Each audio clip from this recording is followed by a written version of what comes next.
The objective of the video training is to provide members of professional licensing boards information on what the role of a licensing board is at DLI. By providing this training, we aim to educate members on how a government board functions within the executive branch and DLI. Professional licensing, what does it really mean? Professional licensing exists to protect the health, safety, and well-being of Montanans through the regulation and oversight of the particular professions licensed by the boards and programs at DLI. This authority to regulate comes specifically from the legislature. Only the legislature can pass laws to create licenses or licensing boards to regulate those licenses.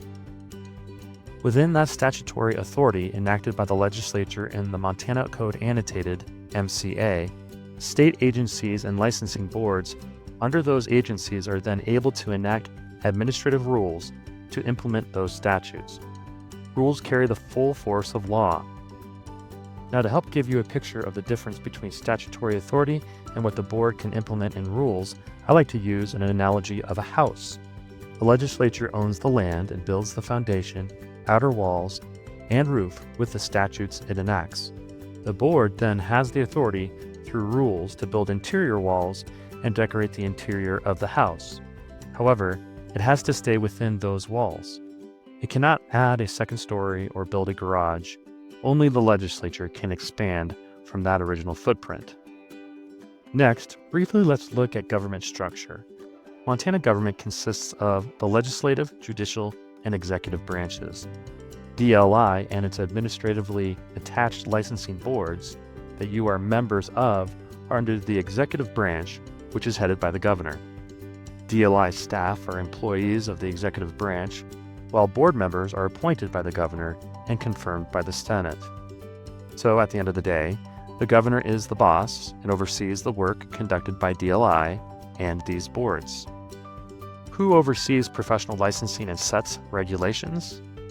Presently, there are 29 licensing boards and 14 licensing programs, although the number of boards versus programs will change slightly in late 2025 and early 2026 due to legislation that passed in 2025 that combined some boards and created some new programs. Between those boards and programs, there are approximately 200 different types of professional licenses regulated under this department. So, all of you are members of a board, but I want to talk a bit about similarities and differences between boards and programs. Both boards and programs issue licenses to qualified individuals who then must adhere to those regulations. With a program, the department itself has the legislative authority to enact administrative rules, regulate those professions, and discipline licensees if necessary.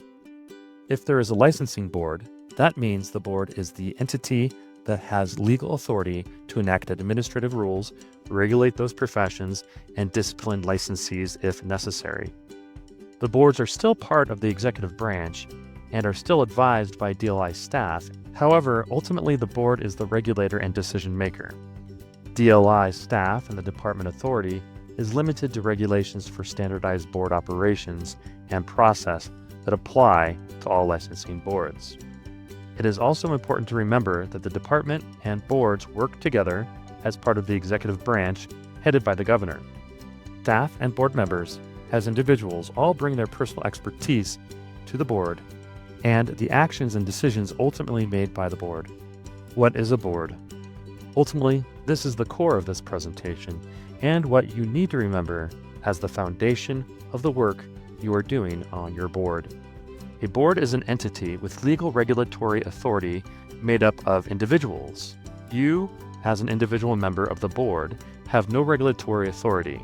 You bring subject matter expertise to the meetings and proceedings of the board, but ultimately it is the board who takes action through discussion and voting. That means the board is a quorum of seated members at a publicly noticed meeting where the public is able to attend and participate. What constitutes a quorum depends on the number of members under statute and the number of seated members. For example, under statute, the Board of Dentistry has 10 members and currently all those seats are filled. That means in order to conduct business, the board must have at least 6 members in attendance at a publicly noticed meeting. In other words, a simple majority. The Board of Barbers and Cosmetologists has 9 members under statute, but only 6 are currently seated. Right now, it needs at least 4 members present to conduct business, but when all 9 seats are filled, it will need 5 members present. Keep in mind that board committees and panels operate on the same principles since they are also part of the government.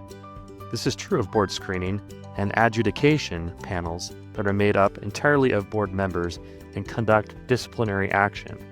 It is also true for committees that contain a mix of board members and the public. As an example, the Board of Dentistry has an anesthesia committee consisting of 5 members to advise the board on matters of anesthesia. The committee chair is a member of the Board of Dentistry. The other 4 members are not board members. They are members of the public with anesthesia subject matter expertise that is valuable to the board. That committee still operates under the same public notice and participation laws and procedures that licensing boards do, even though it is only operating in an advisory capacity to the Board of Dentistry. Role of the board and appropriate conduct. This brings us more to the specifics of what a board as a regulatory entity does. This list is by no means exhaustive, but hits some of the key functions and reasons that all your licensing boards exist under law. Boards take action to implement administrative rules to set standards for the professions the board regulates. Boards apply those rules and statutes to issue licenses. Boards conduct disciplinary action on licensees who are out of compliance with board statutes and rules. Boards remember to balance public safety with the minimum possible restrictions on a person's ability to safely earn a living under their license. And boards conduct all business under appropriate open meeting and public information laws to ensure decisions have legal standing. Some of the other training videos in this series will cover some of these topics in more depth. However, I've mentioned conducting business in noticed public meetings. I want to touch on that since this is important and differs from private sector where you work or non-government committees and boards that you might serve on. As a board and board member, you are part of government, which means any records you generate fall under public records and information laws, including emails and texts. They must be maintained and are also potentially discoverable in a lawsuit. This is one reason we recommend you set up a board-specific email address to help separate emails in your capacity as a board member from your private and professional emails. That brings me to public meetings notice and right of public participation. Typically, when executive officers and other DLI staff email the whole board, we tend to use BCC.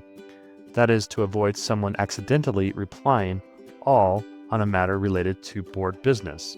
Anytime a quorum of board members is discussing something that falls under the board's jurisdiction, it must be publicly noticed on a meeting agenda and the public given the opportunity to participate at that meeting. So what do emails have to do with public meetings?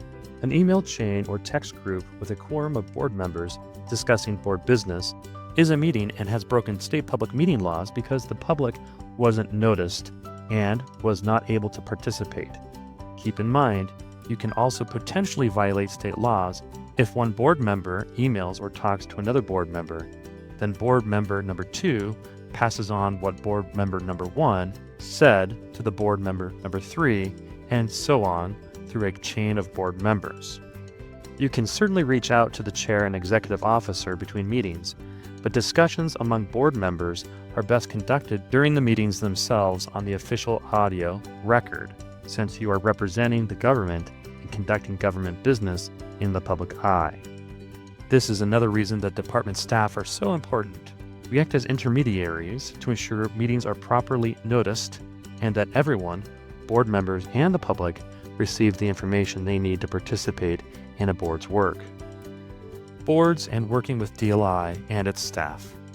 As I mentioned before, there are statutes that describe both general board legal authority and the department's general authority over all licensing boards. Of course, each of your own boards have their own board-specific statutes and rules as well. As I mentioned earlier, subsequent presentations will get into more specific details on the roles of individual board members and your work. But I would like to leave all of you with this. It is all of us working together that allows the board as an entity to appropriately regulate within its legislative authority.